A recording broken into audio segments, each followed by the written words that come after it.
Hello बच्चों, आज मैं आपके लिए लाया हूँ क्लास 7th का मैथ्स का पेपर। ये जो पेपर है बच्चों, ये हाफ ईयरली एग्ज़ाम का है 2021-22 का। और देखिए, आप देख सकते हैं किस प्रकार के क्वेश्चन पूछे गए हैं। आसान पेपर है, कोई कठिन तो नहीं है, लेकिन हमें थोड़ा अनुभव होना चाहिए कि किस प्रकार के क्वेश्चन हमसे पूछे जाते हैं। तो चलिए अब हम इस पेपर को हल करते हैं कॉन्सेप्ट के साथ। ठीक है, देखिए पहला क्वेश्चन क्या कह रहा है कि -1 इंटू 25। ठीक है, तो इसका जो गुणा है ये क्या होता है, ये गुणा कर रहा है। ठीक है बच्चों, अब देखिए गुणा करना तो हम सबको आता है, लेकिन यहाँ पे जो ये गुणा हो रहा है ये पूर्णांकों का गुणा है। ये क्या है यहाँ पे, पूर्णांकों का गुणा। तो जैसे आप देख रहे हैं ये क्या है, ऋण का 1 है और इसमें मल्टीप्लाई हो रहा है बेटा 25 का। किसका हो रहा है यहाँ पे, 25 का गुणा हो रहा है। अब बच्चे यहाँ पे क्या गलती कर देते हैं, यहाँ पे घबरा जाते हैं। तो जो जहाँ पे वो गलती करते हैं उसको देखिए क्या करना चाहिए। जैसे मैं यहीं पे कर रहा हूँ, हम क्या करेंगे, देखिए बेटा सबसे पहले क्या करना है, जब भी आपको पूर्णांकों का गुणा करना हो, जब आपको ये ऋण चिन्ह दिखने लग जाए गुणा में, तो क्या करो, ब्रैकेट का प्रयोग करिए। देखिए जैसे यहाँ पे तो ये ऋण 1 है, ठीक है। इसी तरह से आप ये गुणा का चिन्ह है, क्या करिए आप ये जो 25 है इसको भी क्या कर दीजिए, गुणा के ये कोष्टक के अंदर रख दीजिए। अब क्या हो जाएगा हमारा, ये भी ब्रैकेट के अंदर, ये भी ब्रैकेट के अंदर, ठीक है ना। अब देखिए, अब हमें यहाँ पे क्या देखना है, देखिए पहले तो डायरेक्ट गुणा कर दो, 25 एकम 25, कोई दिक्कत है नहीं है, तो 25 एकम 25 हो गया। अब हमारा जो मेन है, इसमें जो मेन पूर्णांकों का गुणा होता है उसमें मेन चीज़ क्या होती है, ये चिन्हों का ध्यान रखना। अब चिन्हों को हमें ध्यान में ये रखना है कि देखिए ये ऋण का है, ये धन का है। तो ये जो अब धन का कैसे, देखिए इसीलिए मैंने ब्रैकेट लगाया। बच्चे क्या सोचते हैं कि ये तो गुणा का चिन्ह है, यहाँ पे तो धन है ही नहीं, नहीं ऐसा नहीं होता है। इसलिए ब्रैकेट लगा के क्या हो जाएगा, ये सेपरेट हो जाता है। अब सेपरेटली अगर हम देखते हैं तो 25 के यहाँ पे कुछ चिन्ह नहीं है, और जहाँ पे कुछ नहीं होता है बच्चों वहाँ पे क्या होता है, धन का चिन्ह होता है। तो धन गुणा ऋण बराबर ऋण, और यही हमारा क्या होगा, आंसर होगा। ठीक है, देखिए तो ये होता है, और ये आपको कॉन्सेप्ट पता होगा। देखो अगर नहीं है तो देखिए क्या होता है कि जो हमारा यहाँ पे मैं लिख देता हूँ, ऋण, ये इस तरह से लिखो, गुणा गया ऋण, ठीक है, धन गुणा गया धन, फिर से धन गुणा गया ऋण, और ऋण गुणा गया धन। ठीक है बच्चों, ये ध्यान रखना है आपने, हमेशा याद रखिएगा। क्या होता है, जब समान चिन्हों का गुणा होता है तो हमेशा धन, समान चिन्हों का गुणा धन, जबकि विपरीत चिन्हों का गुणा ऋण, विपरीत चिन्हों का गुणा ऋण। समझ में आ गया। जब समान चिन्ह गुणा कर रहे होंगे तो उनका जो गुणनफल आएगा वो क्या आएगा, धनात्मक आएगा, और विपरीत चिन्हों का जब गुणा हो रहा होगा उनका क्या आएगा, ऋणात्मक आएगा। ये कॉन्सेप्ट हमेशा याद रखिए। तो यहाँ पे हमने क्या देखा, यहाँ पे ये माइनस का था, ये प्लस का था, कुछ नहीं है यहाँ पे, तो कुछ नहीं का मतलब क्या है, प्लस का, तो प्लस माइनस का माइनस। ठीक है, देखिए इसमें भी आप देखिए इसी तरह से आप देख सकते हैं क्वेश्चन नंबर पहले का बी। देखिए अब देखिए 214 एकम 214 ऐसे लिख दीजिए, 214 ऐसी आएगा, ठीक है। और ये 10 का क्या लग जाएगा, एक जीरो लग जाएगा, है ना। तो ये हो जाएगा 2140। अब देखिए बेटे यहाँ पे भी सेम, यहाँ पे क्या कर दीजिए, इस पर कोष्टक लगा दीजिए। अब जब हम कोष्टक लगाएंगे ब्रैकेट के अंदर रखेंगे इसको, तो यहाँ पे कुछ चिन्ह नहीं है, इसके अंदर ब्रैकेट के अंदर कोई चिन्ह नहीं है, तो कोई कुछ नहीं है का मतलब क्या होगा, धन होगा। धन गुणा ऋण बराबर ऋण, ये भी हमारा क्या हो जाएगा, आंसर हो जाएगा। ठीक है, दो हमने कर दी। सबसे छोटी पूर्ण संख्या बच्चों, बहुत ही अच्छा क्वेश्चन है। सबसे छोटी पूर्ण संख्या, देखिए सबसे छोटी प्राकृतिक संख्या पहले क्या होती है, नेचुरल नंबर। नेचुरल नंबर कहाँ से शुरू होते हैं हमारे, 1 से। तो सबसे छोटी हमारी जो प्राकृतिक संख्या होती है वो 1 होती है, और जैसे ही बेटा उसमें क्या लग जाता है, जीरो लग जाता है, 1 के आगे क्या लग जाता है, जीरो लग जाता है, तो हम उसको क्या कहते हैं, पूर्ण संख्या कहते हैं। तो हमारी जो सबसे छोटी पूर्ण संख्या होगी क्या होगी, जीरो होगी। ठीक है, जीरो से ही संख्या ये शुरू हो जाती है। ठीक है, अब देखिए यहाँ पे ये अलग था, ठीक है, यहाँ मल्टीप्लाई हो रहा था, यहाँ मल्टीप्लाई था, यहाँ देखिए यहाँ अलग है। इसमें क्या हो रहा है, माइनस का 8 माइनस, और यहाँ माइनस का 4, ठीक है। इसका मतलब यहाँ पे एक घटाना हो रहा है। अब यहाँ उल्टा करेंगे, यहाँ हम क्या करेंगे, घटाने का, इस ये जो ब्रैकेट है ना इसको तोड़ देते हैं। देखिए क्या करेंगे, ऋण 8 ऐसे रहेगा, ऋण 8 क्या करेगा, ऐसे रहेगा, इसको रहने दीजिए आप। ये जब बेटा ये ब्रैकेट के अंदर जब ये माइनस जाएगा, देखिए हमेशा याद रखना ब्रैकेट का मतलब क्या होता है, ब्रैकेट का मीन्स होता है गुणा करना, ठीक है। ब्रैकेट में गुणा करना, गुणा करना। अब ये क्या कहेगा, ये जो ऋण है और ये अंदर का ऋण है, ये दोनों क्या करेंगे, आपस में गुणा करेंगे। तो जब ये ऋण और ऋण गुणा करेंगे तो क्या बोला मैंने, समान चिन्हों का गुणा क्या हो जाता है, धन हो जाता है। इसमें क्या आ जाएगा 4 आ जाएगा। ठीक है, अब देखिए फिर यही चीज़ आ गई। देखिए जिस प्रकार से मैंने आपको ये बताया कि समान चिन्हों का गुणा धनात्मक जबकि विपरीत चिन्हों का गुणा ऋण आता है, सेम यहाँ पे एक चीज़ और होती है। अगर बेटा हम समान चिन्हों का, अगर समान चिन्ह जो होते हैं हमेशा, अगर हमारे पास दो समान चिन्ह है, मान लो ऋण है ऋण है, तो उनको हमेशा क्या करते हैं, जोड़ते हैं। समान चिन्हों को जोड़ते हैं जबकि विपरीत चिन्हों को घटाया जाता है। समझ में आ रहा? जिस प्रकार से गुणा होता है ना, उसी प्रकार से इसमें जोड़ का भी होता है। अगर तुम्हें समान चिन्ह दिख रही है, ये भी समान है ये भी समान है, तो ये क्या हो जाएंगे, जुड़ जाएंगे। अर्थात अगर आप यहाँ पे देखेंगे तो यहाँ पे जैसे 8 पे देखो कौन सा चिन्ह है, ऋण का। 4 पे अब कौन सा चिन्ह हो गया, धन का। तो ये चिन्ह कैसे, विपरीत चिन्ह है ना, तो विपरीत चिन्ह क्या हो जाते हैं, घट जाते हैं। सीधी सी बात, घट जाएंगे। तो घट जाने का मतलब क्या होगा कि 8 क्या कर देगा, 4 को घटा देगा। तो 8 में से 4 के बेटा कितना हो जाएगा, 4 हो जाएगा। ठीक है, अब चिन्ह किसका आएगा, जो बड़ा है। किसका आएगा, जो बड़ा है। अब बड़ा कौन है, ऋण का 8 है। तो ऋण के 8 में से धन का 4 चला जाएगा, तो कितने का बचा, ऋण का 4। यही हमारा क्या है, आंसर है। क्लियर है? अब देखिए ई वाला, ई क्या कह रहा है, यहाँ पे क्या हो रहा है, गुणा हो रहा है। तो देखिए ये तो अच्छा ही है। क्या होता है, गुणा करने पर जो हमारा दशमलव होता है वो क्या होता है, इधर की तरफ खिसक जाता है। किधर की तरफ, इधर की तरफ आता है। तो देखिए मान लो हम इसको ऐसे लिखते हैं, अगर यहाँ पे लिख दिया मैंने 0.07 हो जाएगा और ये 0 और लगा दो।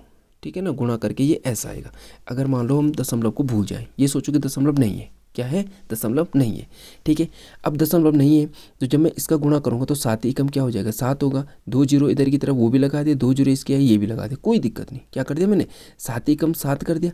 और 7 के इधर कितने जीरो थे, 2 जीरो, ये लगा दिया। और 7 के अगर मैं इसका गुणा कर रहा हूँ तो 1 का कर रहा हूँ, तो ये जो 2 जीरो हैं यही 7 के इधर लग जाएंगे, सारे लगा दिए।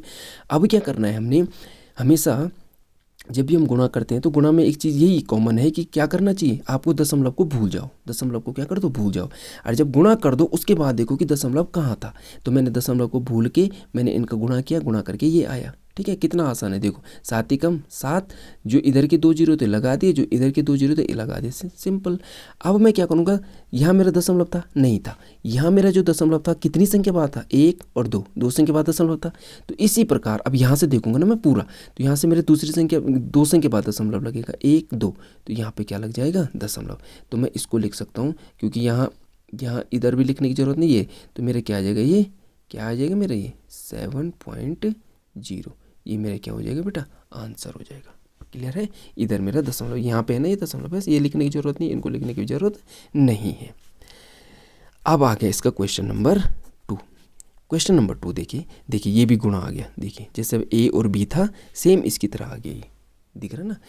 अब ये भी क्या कर रहा है, गुणा करना है। देखो गुणा किस प्रकार होगा, देखो 24 का गुणा करो 3 में, सीधी सी बात है। 0 को फिलहाल भूल जाओ, तो 24 कम 24, 24 दूनी 48, 24 तियाँ 72, तो कितना आ गया भाई, 72 आ गया जी। अब ये 0 था, ये 0 लगा दो, कोई दिक्कत है नहीं है, गुणा तो हमने कर दिया।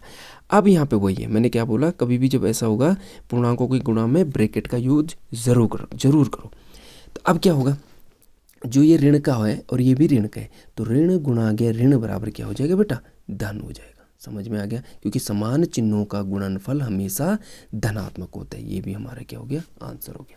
देखिए बी, ये तो बहुत ही छोटा क्वेश्चन है, इसको तो छोटा बच्चा भी कर देगा। क्या कह रहा है ये कह रहा है कि इसमें हर कौन सा है। तो हर क्या होता है भाई, कभी भी वो जब भिन्न को लिखते हैं तो मैं तो बच्चों को सिखाता हूँ, सबसे आसान क्या है कि जो अंश बटे हर लिख दो भाई। तुम भिन्न को जब भी भिन्न लिखो तो उसके आगे अंश बटे हर, तो अपने आप ही ऑटोमेटिकली याद रहेगा। तो ऊपर अंश होता है, नीचे हर होता है। तो इसमें हर क्या है बेटा, हर क्या हमारा 7 है, यही हमारा क्या है, आंसर। ऊपर अंश कितने हैं, 15। 4 का वर्ग क्या होता है बेटा, वर्ग क्या होता है, वर्ग की एक चतुर्भुज है। वर्ग क्या होता है, एक चतुर्भुज होता है। और कौन सा चतुर्भुज होता है वो, जिसकी चारों भुजाएं बराबर होती है और उसका जो क्षेत्रफल होता है वो होता है भुजा गुणा गया भुजा। ठीक है ना, वर्ग का क्षेत्रफल क्या होता है, भुजा गुणा भुजा।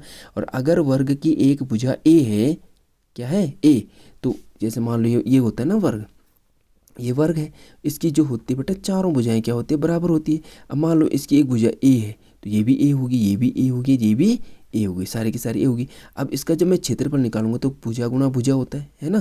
तो ये जो सूत्र लगता है, यहाँ से हमारा क्या निकलता है, जब हम इसका क्षेत्रफल निकालते हैं तो हम लिखते हैं ए गुणा गया ए। ठीक है, और यही है ये वर्ग, यहीं से इस वर्ग का हम यहाँ से यूज़ करते हैं। तो 4 का जो वर्ग होगा, तो 4 का वर्ग मैं लिखूंगा 4 गुणा गया 4, अब बराबर कितना हो जाएगा, 16। 4 का वर्ग 16, यही हमारा क्या होगा, आंसर होगा। ठीक है, अब देखिए ये कह रहा है कि 16 का 2/4, 16 का, देखिए हमेशा याद रखिए 16 का मने होता है गुणा, का मने क्या होता है गुणा, तो 16 का 2/4, ठीक है। अब क्या करना है, एक तरीका क्या है, इसको सीधे इससे काट दो, 4 इसको काटेगा कितनी बार, 4 चौको 16 और इन दोनों का गुणा हो जाएगा 4 दूनी 8, तो इसका उत्तर कितना आएगा, 8 आएगा, ठीक है। लेकिन एक दूसरा तरीका क्या है कि जो ये 2 है और 4 है आपस में भी तो कट रहे हैं, तो 2 एकम 2, 2 दूनी 4, 1/2 हो जाएगा और 16 का आधा कितना होगा 8, ये भी तरीका है। तीसरा तरीका हम क्या कर सकते हैं, अगर तुम्हें नहीं आ रहा कन्फ्यूजन, मतलब कन्फ्यूजन हो रहा है आप लोगों को, बहुत बार होता है ना, जैसे काटने में तो बच्चों को पता ही नहीं चलता ये कहाँ से कट रहा क्यों कट रहा, चलो ठीक है मत काटो, आप क्या करो इसको ऐसे लिख दो, ये लिख दो 16 गुणा गया 2/4, ठीक है। अब देखिए बेटे ये मेरे को एक परिमेय संख्या दिख रही, भिन्न दिख रही है, लेकिन ये नहीं है, तो इसको भिन्न बनाने के लिए या परिमेय संख्या बनाने के लिए क्या कर दो, इसके नीचे 1 लगा दो, लगा सकते हैं हम, ठीक है, ये नियम कहता है। अब देखिए भिन्नों का जो गुणनफल होता है वो सीधा होता है, तो 16 दूनी 32 क्या होता है, अंश का अंश के साथ और हर का हर के साथ, कोई दिक्कत, हमेशा याद रखना भिन्न हो चाहे परिमेय संख्या हो, इनका जो गुणा होता है ना, इनका गुणा क्या होता है, अंश का अंश के साथ होता है, हर का हर के साथ होता है, तो 16 दूनी 32, 4 एकम 4। अब देखो अब क्या करेगा, ये 4 जो होगा 32 में भाग देगा कितनी बार, 4 अठे 32, आ गया 8, कोई दिक्कत नहीं, बिल्कुल घबराना नहीं है आपने, ठीक है ना, 8 आ गया, तो ये है आंसर। देखिए ये क्या कह रहा है, एक वर्ग की भुजा 2 सेंटीमीटर है, एक वर्ग की भुजा कितनी है, 2 सेंटीमीटर है, तो इसका परिमाप ज्ञात कीजिए। देखो भाई मैं तो आपको बताता हूँ कि परिमाप क्या होता है, देखो जैसे मैंने अभी देखो वर्ग में बता रहा था ना, अब बेटा इसमें 2 चीज़ें होती है, एक तो होता है क्षेत्रफल, देखो बेटा क्षेत्रफल क्या होता है ये समझो इसको, ठीक है। क्षेत्रफल क्या होता है, अगर मान लो ये मेरा क्या है, मान लो ये मेरा कोई एक पेंटिंग है, ठीक है, अब मेरे को बोला जाता है भाई कि इसके अंदर तुम्हें येलो कलर करना है, क्या करना है, येलो कलर करना है, तो बेटा मैं अगर इसको पूरा येलो करता हूँ, तो देखिए मैंने पूरा का पूरा येलो किया ना, तो जो मैं इस पर रंग भर रहा हूँ ना, येलो कलर पीला, तो वो जो रंग भरने की जो मेरी प्रक्रिया है, जिस जहाँ जहाँ मैं रंग भर रहा हूँ उसको कहते हैं उसका क्षेत्रफल, ठीक है। अब मैं क्या करता हूँ, इसको तो मैंने रंग भर दिया, तो समझ लो मैंने इसका क्षेत्रफल, ये मेरा क्या होगा, क्षेत्रफल होगा। अब मैं बोलता हूँ चलो भाई अब इस पर ब्लैक लाइनिंग कर दो, क्या कर दो, ब्लैक पेन से लाइनिंग दे दो, तो जो ब्लैक पेन से मैं इसमें लाइनिंग दूंगा बेटा वो होगा उसका परिमाप, ठीक है। तो परिमाप क्या होता है, ये जो किनारे किनारे होते हैं, तो परिमाप में हम बोल सकते हैं भुजाओं का योग, परिमाप क्या बोल सकते हैं हम, भुजाओं का। अब एक वर्ग है, ये है, अब वर्ग है, चलो भाई हम एक वर्ग बनाते हैं, वर्ग में भी आपको बता ही रहा था, ये वर्ग है, ये कह रहा है इसकी भुजा 2 सेंटीमीटर है बेटा, ये 2 सेंटीमीटर है, तो ये भी कितनी होगी 2, ये भी कितनी होगी 2, ये भी कितनी होगी 2, तो इनका मैंने क्या बोला, भुजाओं का योगफल, तो कितनी लग रही मेरी 2, 4, 6 और 8, तो इनका परिमाप कितना हो जाएगा 8, ये किस में देख रहा है, सेंटीमीटर, तो ये हो जाएगा 8 सेंटीमीटर। देखो कितना आसान क्वेश्चन है, ठीक है। तो आई होप आपको समझ में आ गया होगा भुजा क्या, वो भाई क्षेत्रफल क्या होता है और परिमाप क्या होता है, ठीक है। चलिए अब आगे हम क्वेश्चन नंबर 3 पे।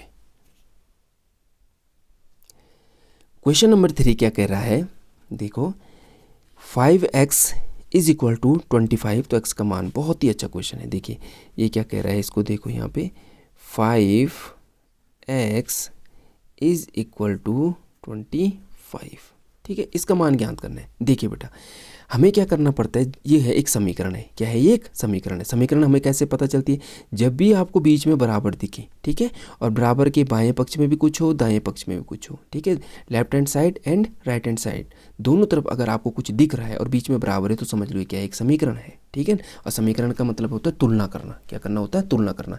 ये कहना चाह रहा है कि ये जो है ये इसके बराबर है, ठीक है। तो ये x का मैं ऐसा क्या मान रखूँ यहाँ पे कि ये और ये जो मेरा तराजू है ये दोनों की तरफ क्या हो जाए, बराबर हो जाए। तो इसको निकालने के लिए या तो मैं क्या कर सकता हूँ, x का मान 1 2 3 4 5 एक एक करके देखूँ कि कब मैं x का मान में यहाँ पे ऐसा क्या रखूँ कि ये भी यहाँ भी 25 हो जाए, तभी तो होगा ये बराबर, है ना।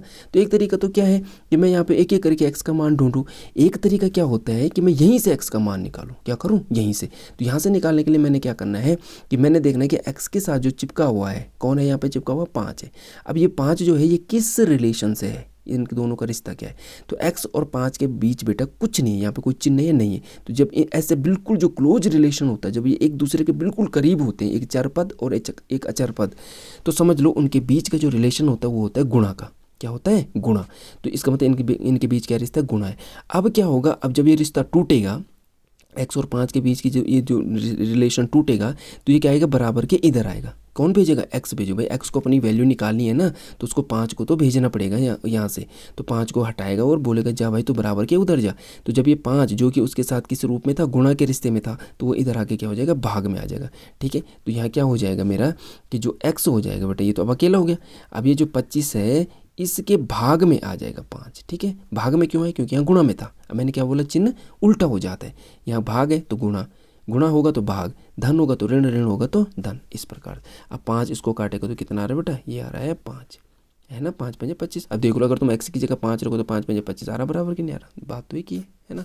तो ये हमारा क्या है, आंसर है। देखिए ये भिन्न है, ये क्या है, एक भिन्न है, इसको हल करना है। कितनी अच्छी भिन्न है, देखिए इसको मैं यहीं पे कर रहा हूँ। देखिए यहीं इधर से कर देता हूँ मैं, देखो ये समय। ठीक है, देखो जब भिन्न का हर समान हो, यहाँ पे भिन्न का क्या है, हर समान है, दिख रहा है सबको, हर समान है। तो जब हर समान है तो 5 को क्या कर दो, ऐसे लिख दो। 5 को क्या करेंगे, ऐसे लिख दो। ठीक है, और जो अंश है उनको ऐसे लिख दो। देखो ये भी 5 है, ये भी 5, तो 5 को 2 बार लिखने की जरूरत नहीं, एक ही बार लिख दिया। बीच में क्या लगा दो, धन का चिन्ह। इधर क्या है 2, इधर क्या है 3। अंश में देखो ना, यहाँ 2 है, यहाँ 3 है। 3 और 2 कितना हो जाएगा, 5/5, और ये कट के कितना आ जाएगा 1। इसका आंसर कितना आ जाएगा 1। ठीक है ना, 3 और 2 5, नीचे भी 5, 5 से 5 कट जाएगा 1। ठीक है, अब ये क्या कह रहा है, 1 किलोमीटर में कितने मीटर होते हैं। तो ये तो सबको पता है, 1 किलोमीटर में कितने मीटर होते हैं, 1000 मीटर होते हैं। ठीक है ना, 1 किलोमीटर में कितने मीटर होते हैं, 1000 मीटर होते हैं।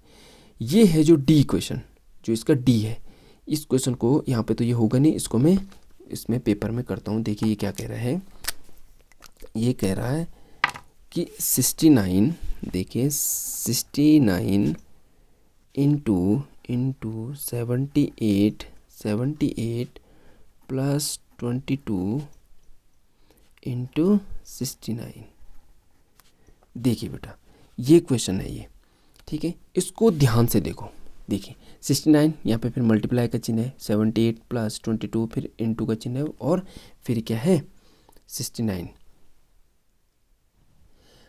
देखिए आपने एक संख्याओं का एक नियम होता है ना, उसमें काफ़ी नियम होते हैं। कॉम्यूटेटिव होता है और एसोसिएटिव होता है, क्लोजर का प्रॉपर्टीज़ होती है जो नंबर्स की ना। तो आपने एक प्रॉपर्टीज़ देखी होगी, कौन सी वाली देखी होगी आपने, कि ए, ठीक है, इंटू बी प्लस सी, देखा होगा आपने। ठीक है, क्या होता है कि जो ए है ये इसमें बी में और प्लस सी में क्या कर रहा है, मल्टीप्लाई कर रहा है। ठीक है, तो ये किस प्रकार करता है, पहले ए बी के साथ करेगा, कैसे करेगा, ए गुणा गया बी। ठीक है, फिर इसको ब्रैकेट में लगा दो या ना लगाओ, फिर ये धन आएगा बीच में। ठीक है, और फिर ए किसके साथ करेगा, सी के साथ करेगा, ए गुणा गया सी। तो ये प्रॉपर्टी अगर आपने याद होगी तो आपने देखी होगी। तो अब देखो क्या आपको लग नहीं रहा कि ये इसकी तरह है ना। देखिए यहाँ क्यों, क्योंकि देखिए यहाँ ए यहाँ भी होता है, यहाँ भी, क्योंकि ए जो होता है पहले बी से भी करता है, सी से भी करता है। सेम यहाँ देखो 69, देखो यहाँ भी गुणा कर रहा है और यहाँ भी गुणा कर रहा है। तो यहाँ से देखो मैं इसको उल्टा करूँगा, जैसे मैंने यहाँ से यहाँ, तो यहाँ क्या है, ए मेरा कॉमन है, तो इसी प्रकार मैं यहाँ 69 को क्या कर दूँगा बेटा, कॉमन ले लूँगा। अब 69 जब मैं कॉमन ले लूँगा तो यहाँ क्या बचेगा मेरा, 78 बचेगा। ठीक है, और इधर क्या बचेगा प्लस, और यहाँ बचेगा 22। देखो कितना अच्छा क्वेश्चन है। अब इसको क्या कर दो, जोड़ दो इसको, ये हो जाएगा 69, 8 और 2 10 का 0, हाथ से लगे 1, 7 2 और 1 10, कितना हो गया, समझ में आ गया। 8 और 2 10 का 0 हाथ से लगे 1, 7 और 1 10, ये हो गया। अब इनका गुणा कर दो, इसका तो बहुत ही आसान है, 69 एकम 69, 2 0 लगा तो ये हमारा क्या होगा, इसका आंसर होगा। ठीक है, देखिए अब ये भी हमने कर दी, ये वाला भी हो गया। ठीक है, ये कह रहा है कि इसको भारतीय पद्धति में लिखिए। देखो क्वेश्चन क्या है, ये है 7, एक मिनट है, ये कह रहा है देखो इकाई दहाई सैकड़ा, इकाई दहाई सैकड़ा, हजार दशहर लाख। तो इसको भारतीय पद्धति में कैसे लिखेंगे, 7,27,050, सीधी सी बात है। ठीक है ना, कैसे लिखेंगे हम इसको, 7,27,000, 7,27,050 ऐसा लिखेंगे हम। ठीक है, और लिखने के लिए कैसे करना चाहिए, देखिए इकाई से लिखो। देखो इकाई तो 0 है, इसको तो कुछ नहीं लिखती है, इसको पहले एक साथ लिख लो। हमें पता है इकाई दहाई वाला, इकाई और दहाई को हम एक साथ लिखते हैं, तो ये हो जाएगा 50। 100 पे कुछ है नहीं तो छोड़ दो। फिर यहाँ पे कितने, यहाँ पे 7, लेकिन इसके साथ हम क्या लेंगे, 7 जो है वो किस पे, 1000 पे है ना, इकाई दहाई सैकड़ा 1000, लेकिन 1000 को हम अकेले नहीं लिखेंगे, 10,000 के साथ लिखेंगे तो 27,000 हो जाएगा, और जो बचेगा वो क्या है, 7 लाख है। ठीक है, ये भी हो गया। ये क्या है, क्वेश्चन नंबर 4 क्या कह रहा है, ये थोड़ा इंपॉर्टेंट क्वेश्चन है, इसको देखिए। क्वेश्चन नंबर 4 क्या कह रहा है कि 6504,502 में 5 के स्थानीय मान। देखिए बेटा क्या होता है, दो चीज़ें होती है। देखो इस क्वेश्चन में मैं आपको एक चीज़ बता रहा हूँ। देखिए एक होती है स्थानीय मान, क्या होता है, देखो मैं इसको यहाँ पे करता हूँ। एक होता है स्थानीय मान और एक होता है जातीय मान। ये बहुत इंपॉर्टेंट क्वेश्चन है। इंपॉर्टेंट इसलिए है कि ये मतलब बड़े बड़े एग्जामों में पूछा जाता है। देखो जातीय मान क्या होता है, जातीय मान कि जो वो नंबर है, ठीक है, अगर कोई नंबर है जो वो है वही उसकी जातीय मान है। ठीक है, मान लो कोई नंबर है 5, क्या है, कोई नंबर 5, तो अब हम उसको बोलेंगे 5 का जातीय मान क्या है, तो 5 का जातीय मान क्या होगा, 5 ही होगा। ठीक है, कोई बोलता है 2 का जातीय मान क्या होगा, तो 2 का जातीय मान क्या होगा, 2 ही होगा। 3 का जातीय मान है तो 3 का जातीय मान क्या होगा, 3 होगा। ठीक है, तो इस प्रकार से हम क्या कहते हैं, ये तो होता है जातीय मान। ठीक है, स्थानीय मान क्या होता है, स्थानीय मान ये होता है कि मान लो हमारे पास कोई बड़ा अंक दे रखा है, कोई मतलब नंबर्स हैं, 5-7 नंबर हैं, तो उसमें जो कोई पर्टिकुलर कोई नंबर होगा जिसके बारे में पूछा गया होगा, तो उसका स्थान वो साफ दिख रहा है। स्थान माने कि वो कहाँ पर है। ठीक है ना, अब जैसे स्थानीय मान, जैसे इसी प्रश्न से देखते हैं। इस प्रश्न ने कहा कि 6,5,0,4,5,0,2, ये कह रहा है कि 5 के स्थानीय मान बताइए, 5 के स्थानीय मान। ठीक है, तो 5 का स्थानीय मान देखो बेटा, स्थानीय मान कहाँ कहाँ पे है 5। अगर मैं यहाँ से देखूँ तो यहाँ मेरा, यहाँ से यहाँ पे है मेरा 5, पहला 5 कहाँ है मेरा, यहाँ है। इसका मतलब किस पे है, किस नंबर पे 5 है, तीसरे नंबर पे। लेकिन हम इसको पढ़ेंगे क्या, हम पढ़ रहे हैं इसको 502, क्या हम पढ़ रहे हैं हम 502, तो इसका मतलब 500 की डिजिट में कहाँ पे है, ये सैकड़ा पे है, तो क्या मैं इसको 500 लिख सकता हूँ। ठीक है, ठीक है ना, तो ये क्या है, इसका पहला स्थानीय मान। दूसरा 5 मेरा कहाँ पे है, यहाँ पे है। अब देखो इसको मैं कैसे पढ़ूंगा, इकाई दहाई सैकड़ा 1000 10,000 लाख, ये लाख पे है, ये कहाँ पे है, लाख पे है। तो 5 और 1 2 3 4 5, ठीक है ना, इकाई दहाई सैकड़ा 1000 10,000 लाख, ये मेरा दूसरा स्थानीय मान हो गया। ठीक है, 5 के स्थानीय मान हो गए। अगर वो 4 का बोलता तो 4 देखो कहाँ पे, इकाई दहाई सैकड़ा 1000, तो 4000 स्थानीय मान होता। ठीक है ना, समझ में आ रहा। अब इसने देखिए क्वेश्चन पूरा क्या कह रहा है ये, कि ये है 5 के स्थानीय मानों में अंतर लिखना है, अंतर कर, इसका मतलब इनका हमें क्या करना है, अंतर ज्ञात करना है। तो चलिए भाई, दोनों स्थानीय मान हमने लिख दिए, अब इनका हम अंतर ज्ञात कर। तो पहले तो इसको लिखना पड़ेगा ऊपर, इसको नीचे लिख दो, ये हो जाएगा 500, इसको क्या कर दो, घटा दो, तो 0 का 0, 0 का 0, 10 में से 5 जाएगा तो कितना बचेगा, 5 हो जाएगा। ठीक है, अब इसने एक ये हो गया 9, ये भी बचेगा 9, इसने एक यहाँ दे दिया तो कितना बचेगा, 4, और यही हमारा क्या होगा, आंसर होगा। चलो आगे देखते हैं, इसका बी क्वेश्चन क्या कह रहा है। देखिए बी वाला कह रहा है कि 11x + 3 = 32 में x का मान। देखिए पिछले वाले की तरह आ गया ना, जैसे यहाँ था, है ना।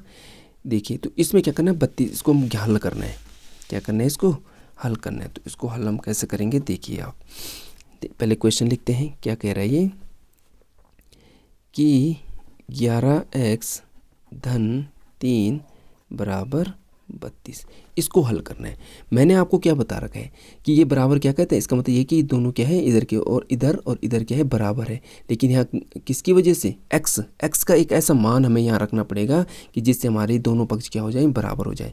अब x का मान ढूंढने के लिए हम क्या करते हैं, एक तरीका मैंने क्या बोला, x के विभिन्न प्रकार के मान रखो, 1 2 3 ऋण 1 0 कुछ भी रखो। एक तरीका क्या है, यहीं से निकालना। ठीक है, अब जब x का मान निकालना है बेटा, तो x क्या करेगा, x अपना मान निकालने के लिए इन सब को क्या करेगा, उसके पास भेजेगा, किसके पास, 32 के पास भेजेगा। ठीक है, अब भेजने का नियम क्या होगा कि x देखेगा कि मेरे से दूर कितना है। देखो x से पहले ये देखो कि कौन कौन सी संख्याएं हैं जो x के साथ चिपकी हुई है। तो देखो मेरे को 2 संख्याएं दिख रही है, एक तो है धन 3 है, देख रहे हो आप, x के साथ कौन है, धन 3 है, और दूसरा क्या है, 11 है। ठीक है, अब देखो कि दूर कौन है, तो x से जो दूर मेरे को दिख रहा है वो सबको ही दिख रहा है, क्या है, धन 3 है। तो पहले क्या करेगा, इसको बोलेगा जा भाई तू उधर जा, तो खुद तो ये यहीं रहेगा। देखो 11x तो यही रहेगा, बराबर भी यहीं रहेगा, 32 भी यहीं है। लेकिन इसने जो ये धन 3 यहाँ भेजा, ये धन का जो 3 है इधर आएगा, तो मैंने क्या बोला था कि जब भी कोई संख्या यहाँ से यहाँ आएगी तो उसका चिन्ह बदल जाएगा, ठीक है। तो ये जो धन का 3 है ये यहाँ आके क्या हो जाएगा बेटा, ऋण का 3 हो जाएगा। तो ठीक है, इसको हल कर दो तो कितना हो जाएगा, ये 32 में से 3 जाएगा तो कितना बच जाएगा, ये 29। कितना बचेगा, 29। अब x क्या कहेगा, अब x कहेगा कि भाई अब 11 को भी बोलेगा कि तू भी उधर जा, है ना, जैसे पिछले में हुआ था। अब 11 और इनके बीच में रिलेशन यहाँ पे सबसे क्लोजिंग रिश्ता होता है ना, ये सबसे क्लोज रिश्ता है। तो इसमें जो क्लोज है ये जो है ये क्या है, गुणा का है। अब ये जो गुणा उधर जाके क्या हो जाएगा, भाग में हो जाएगा। तो 29 अपॉन क्या हो जाएगा, 11, और ये कटता भी नहीं है, तो यही हमारा क्या हो जाएगा, आंसर हो जाएगा। समझ में आ गया, ये क्या हमारा आंसर है।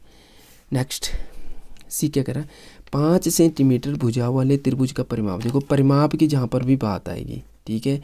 अब समबाहु देखो बेटा, समबाहु देखो इसका नाम क्या है। पहले त्रिभुज कितने प्रकार के होते हैं ये हमें पता होना चाहिए। त्रिभुज 6 प्रकार के होते हैं, ठीक है ना। 6 प्रकार में 3 तो भुजाओं के आधार पर होते हैं, 3 कोणों के आधार पर होते हैं। जो भुजाओं के आधार पर 3 त्रिभुज होते हैं उनमें से होता है एक समबाहु त्रिभुज, एक होता है समद्विबाहु, एक होता है विषमबाहु। अब जो ये समबाहु त्रिभुज है इसका नाम देखिए, सम मने समान, बाहु मने भुजाएं, तो समान भुजाएं वाला त्रिभुज, मतलब जिसकी तीनों भुजाएं समान होगी उस त्रिभुज को क्या कहते हैं, समबाहु त्रिभुज कहते हैं। जिस प्रकार से वर्ग था ना इसी प्रकार से, तो वर्ग की तो चारों भुजाएं बराबर थी, इसलिए उसको क्या कह रहे थे, वर्ग। इसमें क्या है, त्रिभुज है इसकी तीनों भुजाएं क्या होगी, बराबर होगी, तो इसको कहते हैं समबाहु त्रिभुज।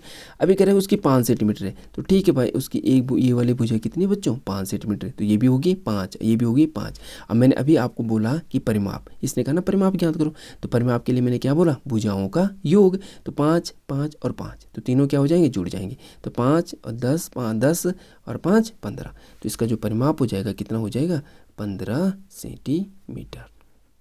ठीक है, देखो बहुत आसान है। पिछला वाला भी परिमाप पूछा था इसने, और यहाँ भी इसने वर्ग में भी परिमाप, और यहाँ भी इसने परिमाप। तो परिमाप क्या होता है, भुजाओं का योग। देखिए तीसरा त्रिभुज, देखो मैं अभी त्रिभुज के प्रकार बता रहा हूँ। यहाँ पे देखो इसने पहले यहाँ समबाहु, यहाँ पे क्या बोल दिया, सम द्विबाहु। देखो सम मने समान, द्वि मने दो, बाहु मने भुजाएं। दो भुजाएं समान है जिस त्रिभुज की 2 भुजाएं समान होती है उस त्रिभुज को क्या कहते हैं, सम द्विबाहु त्रिभुज। अब ये कह रहे हैं चलो यहीं पे बना लेते हैं, एक त्रिभुज बनाते हैं इस प्रकार से, ठीक है, ये बना दीजिए मैंने, ठीक है। ये कह रहा है ABC है, ठीक है भाई, ये है A, ये है B और ये है C, और ये कह रहा है कि जो AB भुजा है AC ये बराबर, क्योंकि समद्विबाहु है तो 2 भुजाएं बराबर होगी। तो कौन कौन सी है, बोल AB और AC। ये कह रहे हैं ना AB बराबर है, तो AB बराबर है AC, यही कह रहे हैं। और जो कोण A है, कोण A कितना है बोलिए, ये है बेटा 70 अंश। ये कितना है, 70 अंश। तो ये कह रहा है कोण B का मान ज्ञात कीजिए। यहाँ पे बेटा एक कॉन्सेप्ट है जो आपको हमेशा याद रखना, और बहुत इंपॉर्टेंट क्वेश्चन है ये, ठीक है। यहाँ पे ये याद रखना है कि कभी भी जब भी आप समद्विबाहु त्रिभुज को पढ़ोगे तो समद्विबाहु त्रिभुज में जो बराबर भुजाएं होती है, क्या होती है, बराबर भुजाएं, उनके जो बेटा सम्मुख कोण होते हैं वो क्या होते हैं, बराबर होते हैं। समझ में आ गया। तो यहाँ से क्या होगा, जो मेरा कोण B होगा बेटा वो कोण C के क्या होगा, बराबर होगा। ये हमेशा याद रखना, कोण B किसके बराबर होगा, कोण C के बराबर होगा। तो अब यहाँ पे मान लो मुझे नहीं पता यहाँ पे कितना है ना, ये 70 तो इसने दे दिया, A तो 70 दे दिया, और B और C मुझे नहीं पता कितने, लेकिन मुझे इतना पता है कि दोनों बराबर होंगे।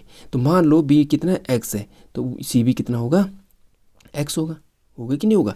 तो देखो बच्चों मैं यहाँ पे क्या लिख सकता हूँ, मैं लिख सकता हूँ, चूँकि मैं क्या जानता हूँ, मुझे एक चीज़ पता है कि त्रिभुज के तीनों कोणों का जो ये योगफल होता है, कोण A धन कोण B धन कोण C बराबर कितना होता है, 180 अंश होता है, ठीक है। कोण A इसने कितना दे रखा है, यहाँ पे 70 अंश दे रखा है, ठीक है भाई।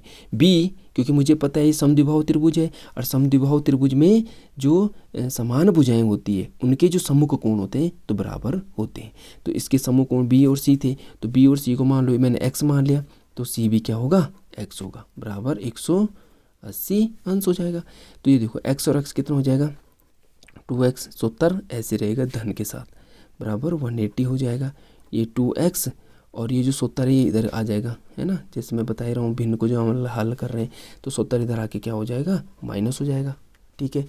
अब जब ये माइनस होगा तो ये 2x तो ऐसे रहेगा, और ये माइनस होगा, कितना बचेगा, 110, है ना, 80 में से 70 110 हो जाएगा। फिर ये x यहाँ अकेला 110/2, ठीक, और इसके बाद यहाँ से हमारा ये कितना निकलेगा, कितना आ जाएगा 55 अंश, कितना आ जाएगा x बराबर 55 अंश।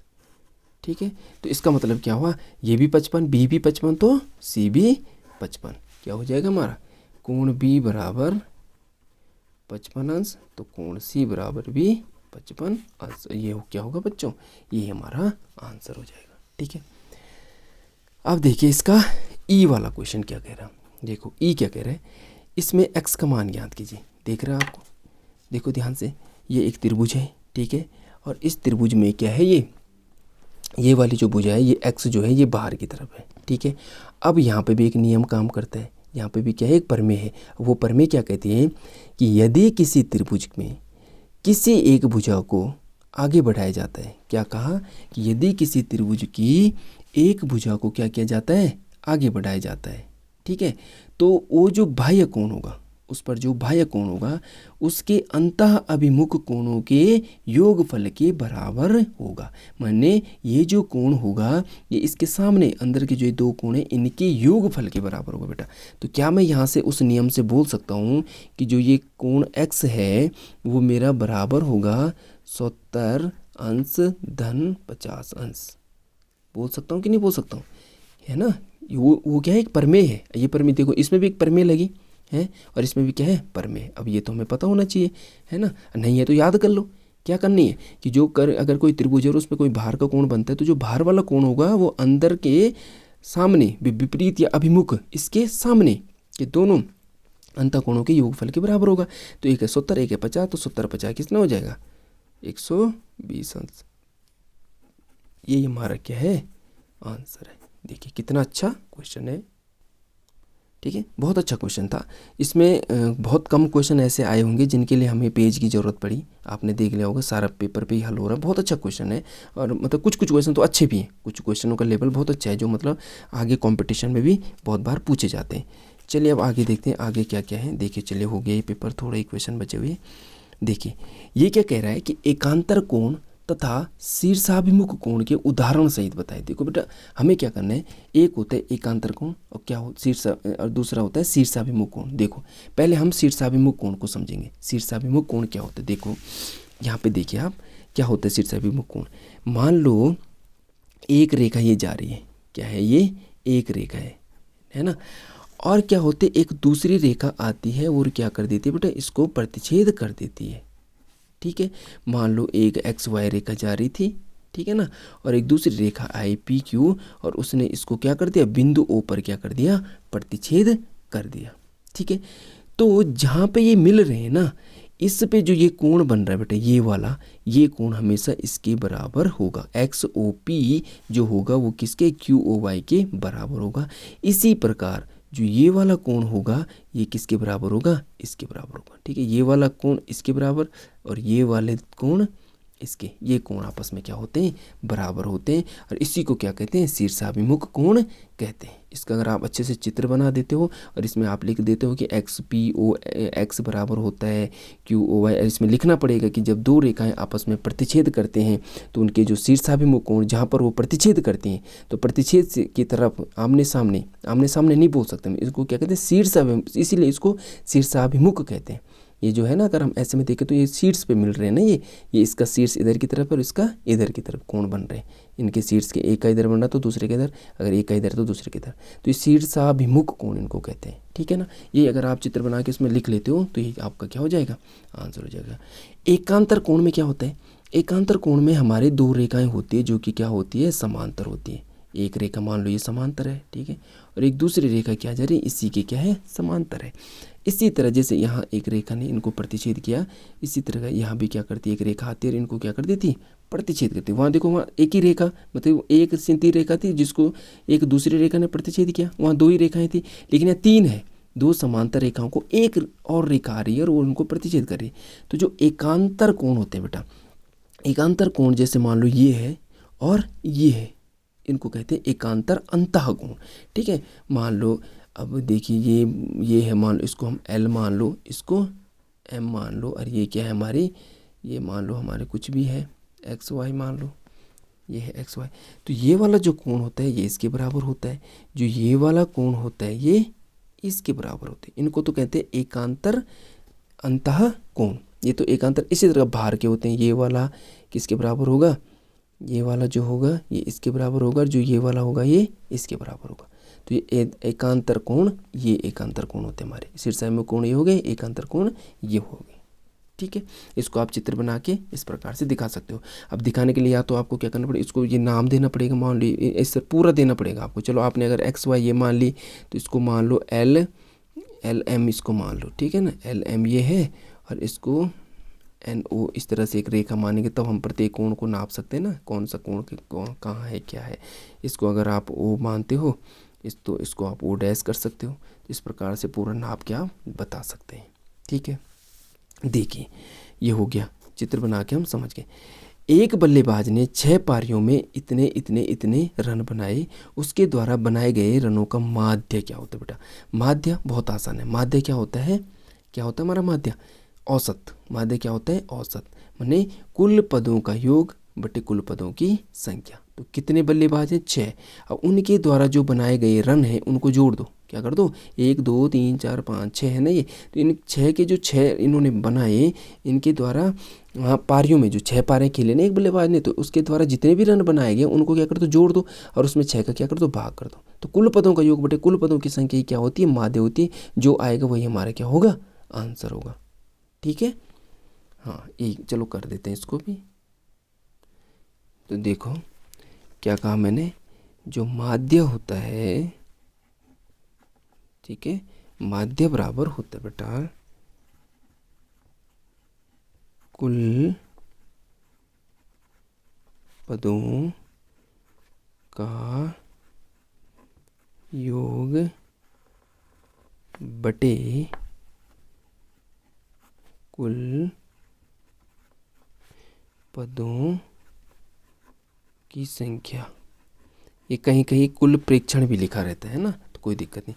अब कुल पदों का योग, इन सबको क्या करेंगे हम, जोड़ देंगे।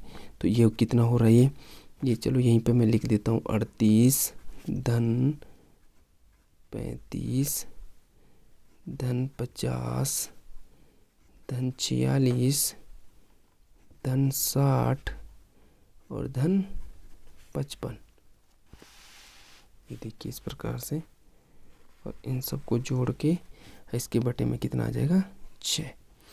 ठीक है, तो ये इसी से इसका क्या आ जाएगा, आंसर आ। चलिए चेक करते हैं, इसको ऐड करते हैं। कितना होगा, 5 6 11 11 और 5 16 16 और 8 24 24 का हो जाएगा 4 है ना, 2 2 3 5 5 3 8 5 13 13 4 17 6 23 और 5 28 हो जाएगा। 284 अपॉन में 6 है। अब ये भाग देगा कितने बार जाएगा, 6 चौको 24, 4 6 सते 42, 6 तियाँ 18, 6 तियाँ 18। ये लगभग आपका क्या हो जाएगा, आंसर हो जाएगा। यही हमारा क्या होगा, माध्य होगा। नेक्स्ट, वह छोटी से छोटी संख्या ज्ञात करो जिसका इसमें भाग देने पर वह पूर्ण वर्ग संख्या बन जाए। देखिए बच्चों, जब भी आपसे छोटी से छोटी संख्या पूछी जाए, क्या पूछी जाए, छोटी से छोटी संख्या पूछी जाए, कि वो क्या कह रहा है, छोटी से छोटी संख्या ज्ञात करो कि जिसका इसमें भाग देने पर। अब जब ये भाग दे रहा है तो देखो यहाँ एक होता है HCF, एक होता है LCM। HCF क्या होता है, हाईएस्ट है ना, हाईएस्ट कॉमन फैक्टर। फैक्टर माने गुणनखंड, ठीक है ना। तो ये किसकी बात कर रहा है, HCF की बात कर रहा है। तो देखो कुछ नहीं करना आपने, यहाँ पे कंफ्यूज मत होना फालतू में। आप ये करो कि इसको सीधे इसके गुणनखंड करो, ठीक है। तो हम क्या करेंगे, ये कितना है 2352, तो 2 2 3 5 2 के क्या करते हैं हम, गुणनखंड करते हैं। अब देखिए आप, तो क्या होगा, 2 है, इकाई अंक क्या है, 2 है, तो कहाँ से शुरू करेंगे, 2 से, है ना। आपको पता है गुणनखंड कहाँ से शुरू करते हैं हम, अभाज्य संख्याओं से। अभाज्य संख्या सबसे छोटी क्या होती है, 2 होती है, तो 2 से शुरू करेंगे। ठीक है भाई, 2 2 एकम 2, फिर 2 एकम 2, 2 सते 14, 2 छके 12, फिर यहाँ पे सम संख्या है, फिर 2 से शुरू करेंगे। 2 पंजे 10 और 2 अठे 16, 2 अठे 16, फिर से सम संख्या है ना, फिर से 2 से करेंगे। ये हो जाएगा 2 2 दूनी 4, 2 नमे 18, 2 चको 8। फिर हम 2 से करेंगे 2 एकम 2, 2 एकम 2 हो जाएगा, 2 चको 8, 2 सत्ते 14। ठीक है, देखिए बेटा अब यहाँ पे 7 आ गया है। अब 2 से तो नहीं जाएगा, 3 से देखो, 3 से कोशिश करते हैं हम। 3 चको 12, हाँ 3 से जा रहा है, तो 3 चको 12 होगा। ठीक है, और 2 बचेगा, 3 नमा 27। 3 का जाएगा, 3 का 3 एकम 3 नहीं जाएगा। अब किसका जाएगा, 7 सत्ते 49 और 7 एकम 7।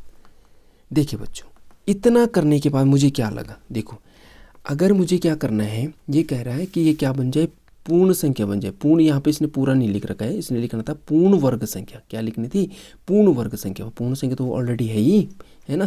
तो ये कहना था इसने पूर्ण वर्ग संख्या, मतलब एक वर्ग संख्या बन जाए। तो देखो बेटे, जब भी हम वर्ग निकालते हैं, अगर हमें पता है कि जब हम वर्ग निकालते थे, है ना, या वर्गमूल निकालते हैं, तो वर्गमूल निकालने के लिए जब हम उसके गुणनखंड करते थे, तो गुणनखंड करने के बाद हम उसके जो 2-2 जोड़े बनाते थे कि नहीं बनाते थे, है ना। यहाँ पे हम 2-2 के जोड़े बनाएंगे। ठीक है भाई, जोड़ा बन गया, ये भी जोड़ा बन गया और ये भी जोड़ा बन गया। यहाँ पे मेरा एक 3 है जिसका जोड़ा नहीं बन रहा है ना, इसका जोड़ा नहीं बन रहा है। तो अर्थात 3 है जो क्या कर रहे हैं, यहाँ पे काम खराब कर रहे हैं। तो अब ये क्या कह रहा है कि वह छोटी से छोटी संख्या बताइए जिसका भाग देने पर वो पूर्ण संख्या। अगर यहाँ 3 नहीं होता तो ये पूर्ण वर्ग संख्या थी या नहीं थी, थी। तो इसी 3 की वजह से क्या है, ये पूर्ण वर्ग संख्या नहीं है। तो हम लिख देंगे दी गई संख्या में क्या ये कह रहा है, कुछ छोटी छोटी संख्या ज्ञात को जिसका भाग देने पर वो पूर्ण वर्ग बन जाए। तो हम लिखेंगे दी गई संख्या में 3 से भाग देने पर वह एक पूर्ण वर्ग संख्या बन जाएगी। अब हम इसको चेक करते हैं। ठीक है, चेक करने के लिए हम क्या करेंगे, देखिए हम ऐसा करते हैं, इसमें 3 का भाग दे ही देते हैं। ठीक है, तो 3 का भाग देते हैं हम इसको, 23 और 52। ठीक है, देखो 3 का भाग कितने बचे, 3 8 24 ज़्यादा हो रहा है, तो 3 सत्ते 21। ठीक है, कितना बच रहा, 2 5 हो रहा, 3 8 24। ठीक है बच्चों, कितना हो, 2 और 3 चक्को 12, खत्म। अब ये क्या बन गया, ये 784। यही तो बच्चे, जब मैं 3 का भाग दे रहा हूँ तो 3 से भाग देने के बाद मेरे पास ये जो संख्या बन रही है, ये क्या है, 784 बच रही है। ठीक है, क्या ये एक पूर्ण वर्ग संख्या है, बिल्कुल ये क्या है, एक पूर्ण वर्ग संख्या। किसका है, आप लगा के देख लो। अब देखो यहीं से निकालो, अगर 3 हट गया ना यहाँ से, तो आप लगाइए कि इसको मैं लिख सकता हूँ, क्या लिखूँगा मैं इसको, अगर मैं इसका रूट निकालता हूँ तो ये मेरा यहाँ से, यहीं से देखिए, 7 गुणा 7। ठीक है, फिर 2 गुणा गया 2 और गुणा गया 2 गुणा गया 2। ठीक है, अब यहाँ से देखिए बच्चों, यहाँ से मेरा 7 एक, ये 2 जोड़े में से एक बाहर आएगा, यहाँ भी एक जोड़े में से बाहर आएगा और यहाँ भी जोड़े में से एक बाहर आएगा। तो देखिए 2 दूनी 4 7 चको 28, ये 28 का एक क्या है, ये 28 का वर्ग है। 784 के 28 का वर्ग, या हम बोल सकते हैं 784 का वर्गमूल कितना है, 28। तभी हुआ ना जब 3 से क्या है ये, अर्थात हम बोल सकते 3 एक छोटी से छोटी संख्या है जिससे इस संख्या में भाग देने पर वह क्या बन जाती है, एक पूर्ण वर्ग संख्या बन जाती है। ठीक है, अब है हमारा लास्ट क्वेश्चन, इसी के साथ हमने पेपर हल कर दिया है। देखिए ये कह रहा है एक समकोण त्रिभुज है, हाँ भाई ठीक है, समकोण त्रिभुज ये यहाँ से होगा ना, कोण B 90 अंश है। ठीक है, इसने पूरी BC इसने दे रखी है, इतनी है और ये है, तो ये बताइए। देखो बेटे, इसमें हमें पता होनी चाहिए कि ये जो होता है ना, ये जो त्रिभुज होता है समकोण त्रिभुज, इसमें जो हमारी तीनों भुजाएं होती है, इस वाली भुजा को कहते हैं आधार, इस वाली भुजा को क्या कहते हैं, हम आधार कहते हैं। क्या कहते हैं, आधार। ये जो सीधी सी होती है बेटा, इसको कहते हैं लंब, ये क्या है, हमारी लंब है, और इस वाले को कहते हैं कर। ठीक है, और इसमें क्या लगता है बेटा, पाइथागोरस प्रमेय लगती है, इसमें लगती है हमारी पाइथागोरस प्रमेय। ठीक है ना, पाइथागोरस प्रमेय क्या बोलती है, क्या बोलती है पाइथागोरस प्रमेय, कि जो कर्ण का स्क्वायर है, इसमें जो सबसे बड़ी भुजा होती है ना, वो कर्ण होती है। कौन सी वाली होती है, 90 अंश के सामने वाली, 90 अंश की जो सामने वाली भुजा है, उसका जो स्क्वायर होता है वो अन्य दो भुजाओं के स्क्वायर के योगफल के बराबर होता है। इसका मैं बोल सकता हूँ कि जो लंब का स्क्वायर होगा और धन आधार का स्क्वायर, योगफल क्या होता है, बराबर। कर्ण क्या है मेरा, AC का स्क्वायर है। ठीक है भाई, लंब कितना है बेटा, यहाँ पे लंब कितना है, 12 और 12 का स्क्वायर, और आधार कितना है, 5 का स्क्वायर। AC तो मेरे पे पता नहीं है, कर्ण तो मुझे पता ही नहीं, वही तो निकालना कह रहा है, ये AC का मान निकालना है ना मुझे। ठीक है, तो AC को ऐसे रहने दो, 12 का वर्ग कितना होता है 144, 5 का वर्ग कितना होता है 25।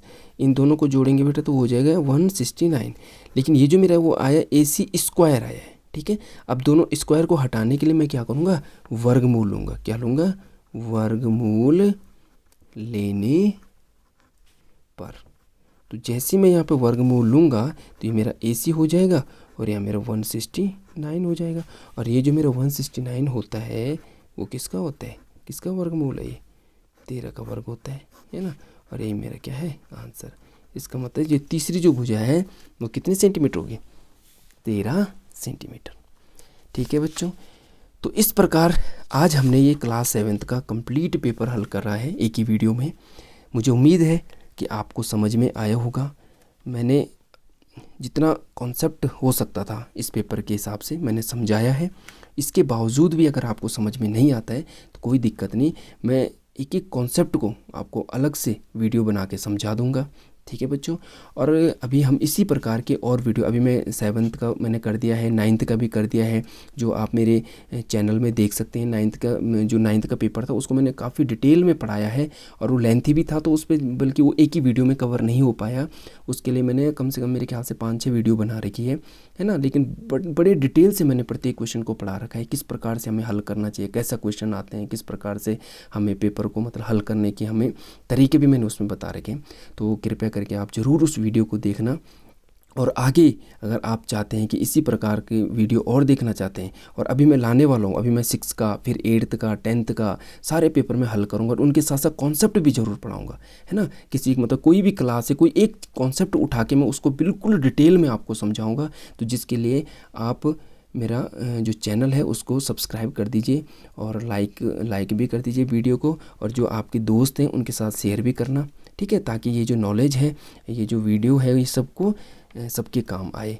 तो इसी के साथ आप मिलते हैं अपनी नेक्स्ट वीडियो में। धन्यवाद।